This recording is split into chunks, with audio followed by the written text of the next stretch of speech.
know there's the burning of the Library of Alexandria where they lost a lot of the information, but I think that might have been a book heist.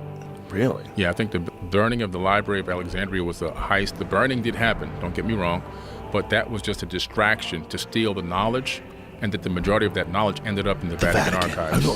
The Vatican may be the world's smallest country, but it holds more information than one could imagine. Hidden in the Vatican, they have huge amount of secrets. It is possible they would have the Ark of the Covenant. But Billy Carson believes the city is hiding some of the darkest secrets this Earth will never know of because of how top secret everything is. Really?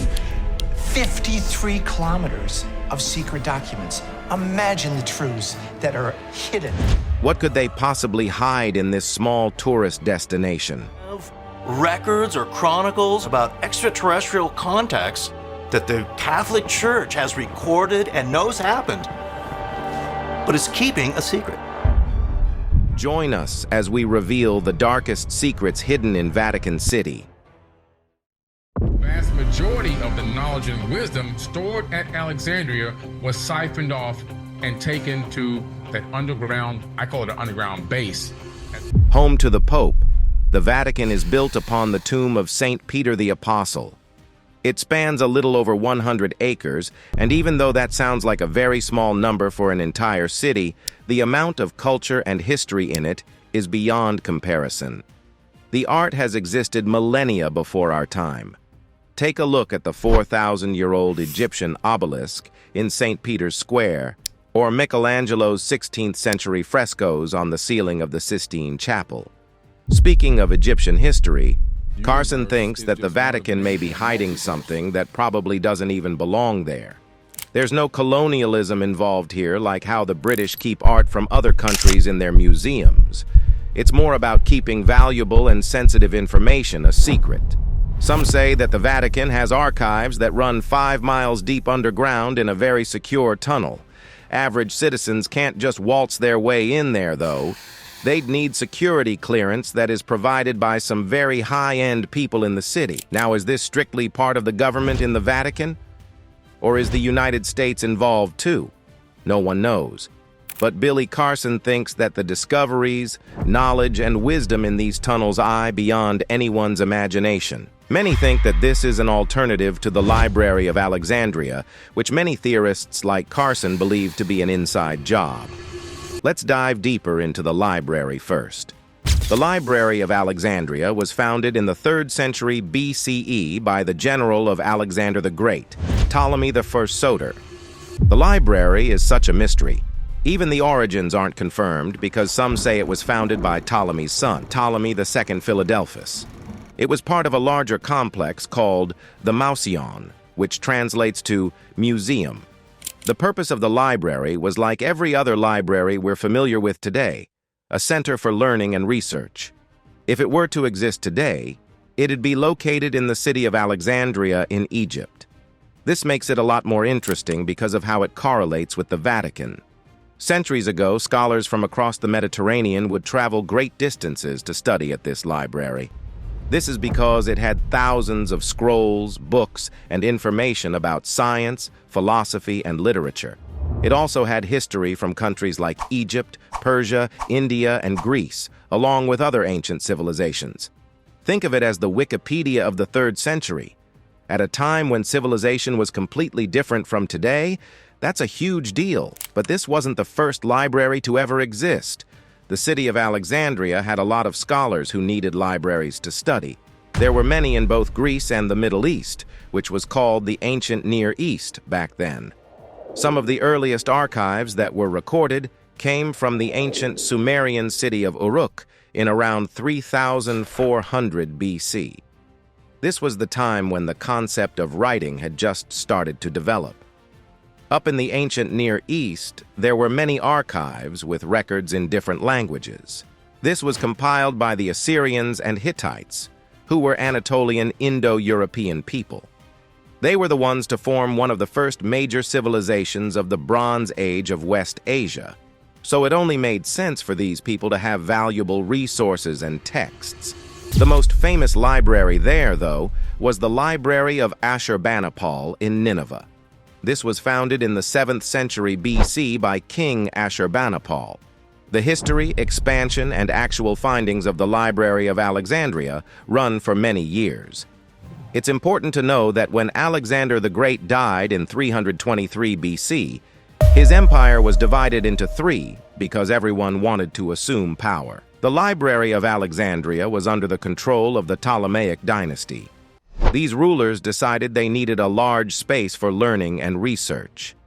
They sent out many royal agents with a lot of money to purchase books in bulk from anywhere they could get their hands on. Year by year, their collection grew. Ptolemy I Soter and his son, Ptolemy II Philadelphus, were both able to achieve their goal, to gather all the world's knowledge and place it in the heart of Alexandria. Only originals were kept in the library as part of the strong acquisition policy. No copies were allowed on the premises. Shipments were thoroughly checked for any fake books. If found, they'd either be thrown away or returned to the seller. Some of the greatest minds in history would visit or work at the library. Callimachus was one of the most famous scholars and catalogers. He even created the first known library catalog called Pinakes. Eratosthenes was the chief librarian and is known for calculating the Earth's circumference with remarkable accuracy. Do you know how much knowledge and mathematical skill was required to do that at the time when gravity wasn't even discovered? Things were blooming in the library up until 48 BCE, when Julius Caesar's siege of Alexandria was the beginning of the end. During his pursuit of Pompeii, parts of Alexandria caught fire. Some sources say parts of the library were affected, while others say that a nearby warehouse caught fire and not the library itself. By the 4th century, the Roman Empire was slowly converting to Christianity, which meant that a lot of pagan institutes were getting torn down. You know what that meant? It was the end of the Library of Alexandria. Centuries later, when the Muslims ruled the city, the last remaining texts were destroyed under Caliph Umar. Now, here's where things get interesting. Despite the rich history with all the emperors, rulers, and caliphs that had something to do with the downfall of the library, Billy Carson believes this was an elaborate diversion from the truth. All the information in the underground tunnels of the Vatican has information stolen from the Library of Alexandria. Yes, the secrets of the Vatican are centuries old, and this is just the tip of the iceberg. Carson thinks this is a major book heist. Before the whole library was burned down, which, by the way, still has some inconsistencies to the story, most texts and scriptures were taken to the Vatican for safekeeping. Now, this knowledge is something that humans aren't supposed to know. Even though it's been centuries, Carson thinks that the information in these books is beyond anything we know. Jesuits claim that there are real-life alien bones hidden deep in the archives of the Vatican. But aliens is kind of an understatement when describing these higher beings. Carson said that the remnants of the Anunnaki are buried in the archives. Bones, texts, information, and all sorts of things that the average human should not know. Now, the Anunnaki are a group of deities from the ancient Mesopotamian religions. They're associated with the Sumerians, Akkadians, Assyrians, and Babylonians. Some historians think they're a myth, but nowadays even the impossible seems possible. Archaeological findings unravel theories that these Anunnaki are more complex than we thought. They're considered to be gods rather than aliens. Now, the origin of the Anunnaki dates back to the early civilizations of Sumer in the region of Mesopotamia, which is modern-day Iraq. The year was around 4,500 BCE, and the Sumerians were one of the first people to ever develop a proper writing system. Details of their encounters and manifestations of the Anunnaki are present on tablets and stones written as hymns, myths, and religious texts. What we're looking at here is a Sumerian tablet that actually shows the Tree of Life. These deities are often portrayed as powerful beings who played a huge role in the creation of humanity and served as the middle beings between the gods and mankind. In some Mesopotamian regions, the Anunnaki are believed to be not just a single group, but a collection of gods that were different in different time periods and regions. Their influence was passed on to the Akkadian, Assyrian, and Babylonian civilizations. Some say that the Anunnaki were considered to be the judges of the underworld. When talking about Babylonian myths, one of the most famous stories of the Anunnaki is the Epic of Creation, or Enuma Elish. In this, the chief god Marduk creates the world and mankind from the remains of the chaos dragon, Tiamat. Now, dragons and gods are quite a bit of a stretch in terms of what Carson was talking about, but most of this could be misinterpreted as higher beings, aliens, and extraterrestrial life. In the context between Marduk and Tiamat, the Anunnaki are given control over the cosmos. The deities may not be important to the story as a whole, but their existence is felt since they support Marduk's rule and help him create the world. In Mesopotamian mythology, the Anunnaki included 4 key figures, namely Anu the sky god and father of the Anunnaki, Enlil the god of wind, Enki the god of wisdom, and Ninhusrag the earth and fertility goddess. The presence and influence of the Anunnaki are seen in many religious stories and texts, such as the flooding during Noah's time. Now, modern interpretations of these gods have become a point of interest for a bunch of theories in ufology. Okay, the Anunnaki, they are these beings that came from off-world. So these are aliens. These are aliens. Now, what's interesting about these aliens, Authors like Zachary Sitchin suggested that the Anunnaki were never gods to begin with, but rather extraterrestrial beings who visited Earth in ancient times. In his book called The 12th Planet, he proposes that these aliens are from a distant planet called Nibiru. Now, Nibiru has an elongated orbit that brings it close to Earth every 3,600 years. The purpose of their visit is to find gold and other resources. They may also choose to abduct humans, genetically modify them, and use them in their labor force.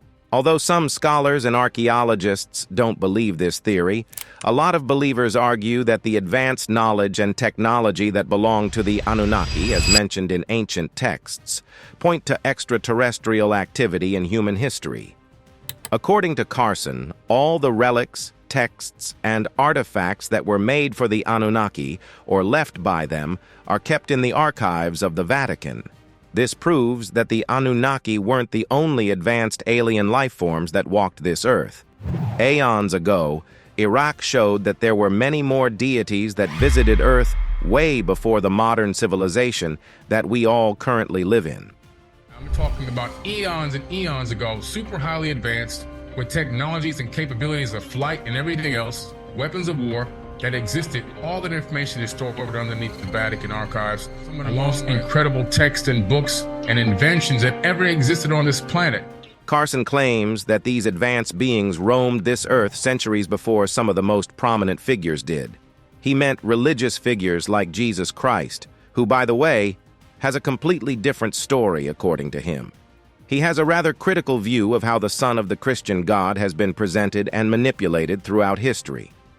One of the major arguments that he has is that the teachings of Jesus in the New Testament come directly from ancient texts, particularly the Emerald Tablets of Thoth. He claims that these are 36,000 to 38,000 years old and have been manipulated and tampered with throughout these millennia. Before moving forward with these claims, let's talk a bit about the Emerald Tablets of Thoth, the texts from which the New Testament was influenced. These are a series of ancient texts that are considered to be associated with mysticism, alchemy, and wisdom. They're related to the Egyptian deity Thoth, the god of wisdom. In Egyptian mythology, Thoth is the inventor of writing and has divine knowledge of basically everything. The Emerald Tablets have information and knowledge of the universe, the nature of the soul, the workings of the cosmos, and the secrets of immortality. Some sources claim that these were actual scriptures written by Thoth at the time of the ancient Egyptians. The texts have been preserved for centuries by philosophical traditions that are too complicated to discuss in just a small segment. Other teachings of the Emerald Tablets include the law of cause and effect, in which every action has a consequence, whether in the physical, mental, or spiritual realm. If you think about it a little more, this also applies to Newton's third law of motion, in which he says for every action there is an equal and opposite reaction.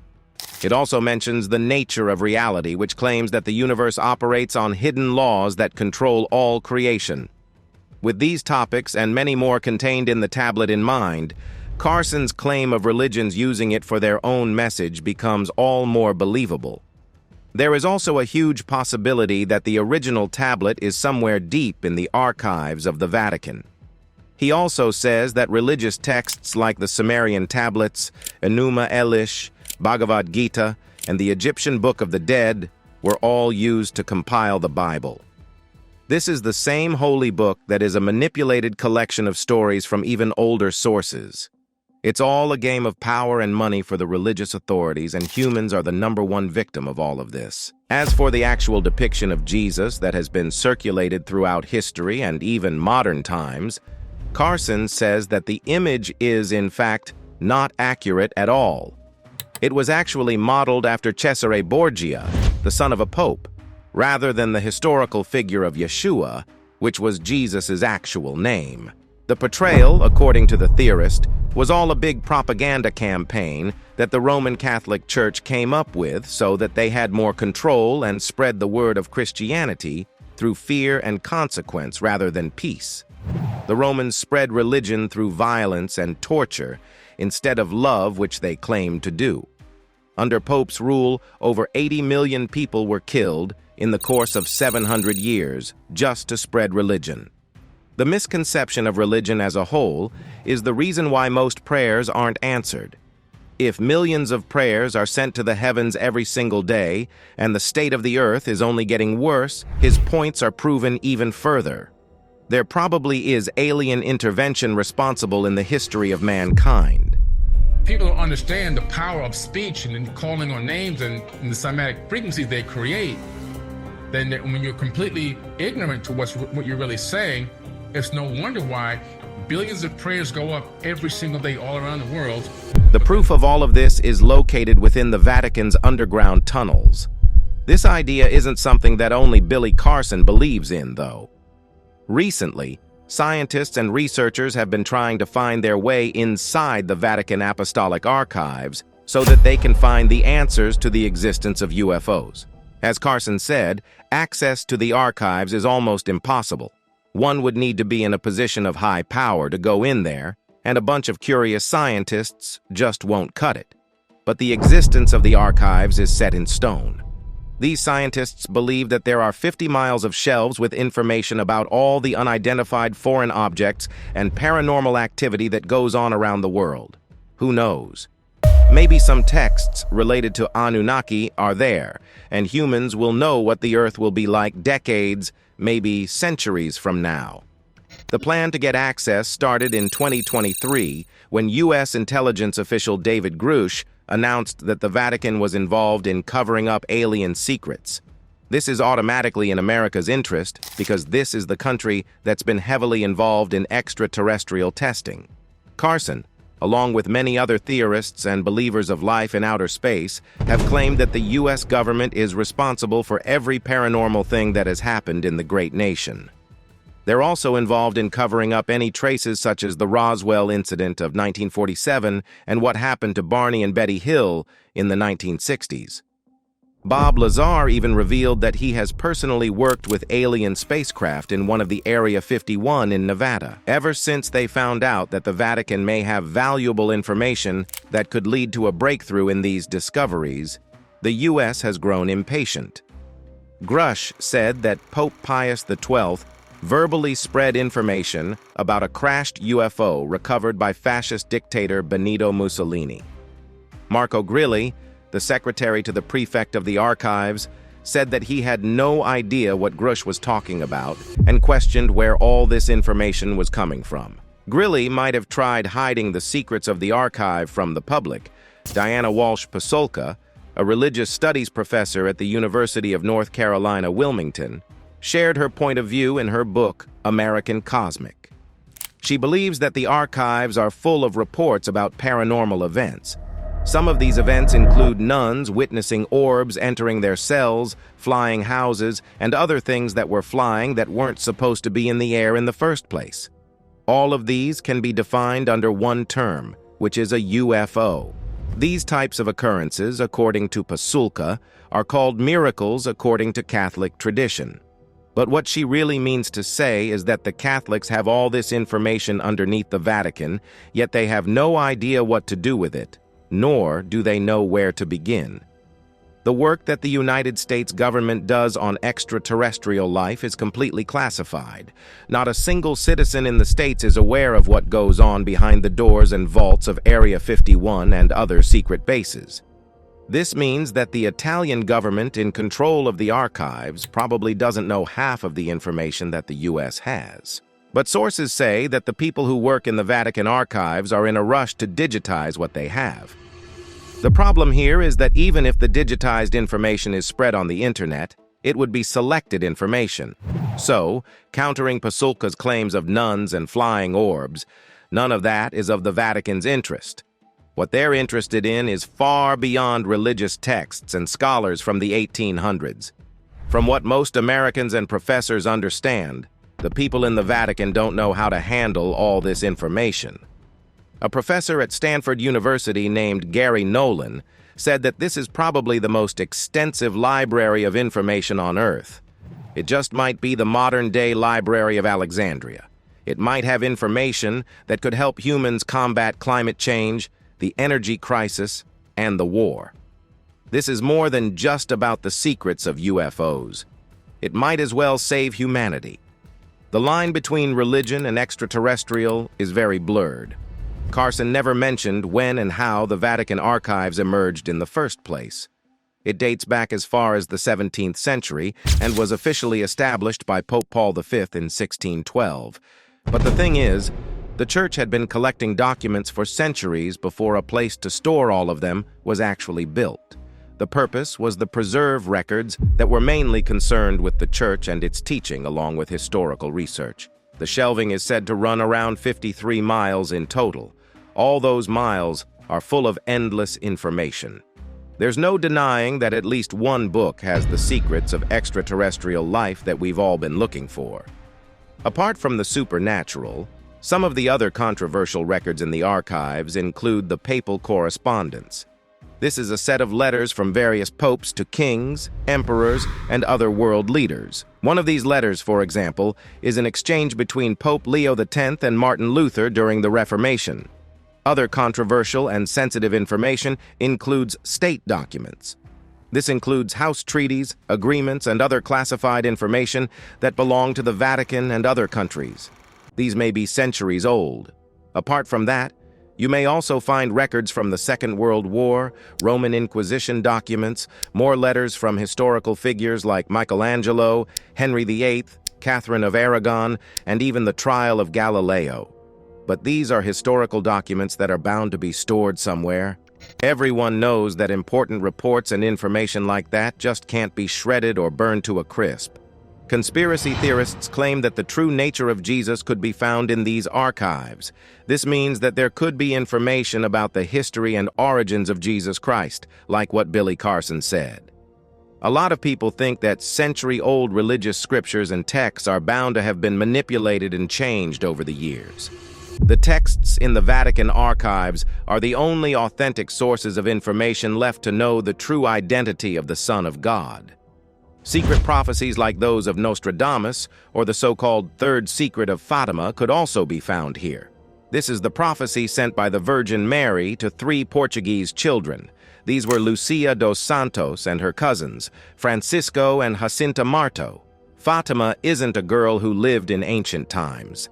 Fatima is actually a city in Portugal, and these predictions were given in 1917 during the peak of the First World War. The secrets talked about the vision of hell and the suffering of sinners, world wars, and the death of the Pope and other religious figures. Getting into a little more detail, the first secret was terrifying visions of the underworld. The children described it as a sea of fire with demons and human souls. The second secret hinted at both world wars and the spread of communism. The secret said that the First World War would end, but it would soon be followed by a much more dangerous one. The third wasn't revealed until 2000. This gave enough time for the whole event of the three secrets to reignite. It predicted the death of the Pope, the bishop, priests, and lay people. Some say it was talking about the attempted assassination of Pope John Paul II in 1981. All three of these prophecies have come true, and the archives just might have further information about them that could prepare humans for any incoming disaster. Even if all this information can be found in the Vatican archives, it would take a separate team of experts to decipher all of it. After all, the documents are probably in another ancient language that isn't spoken anymore. Take hieroglyphics, for example. By the 4th and 5th centuries AD, the language ceased to exist.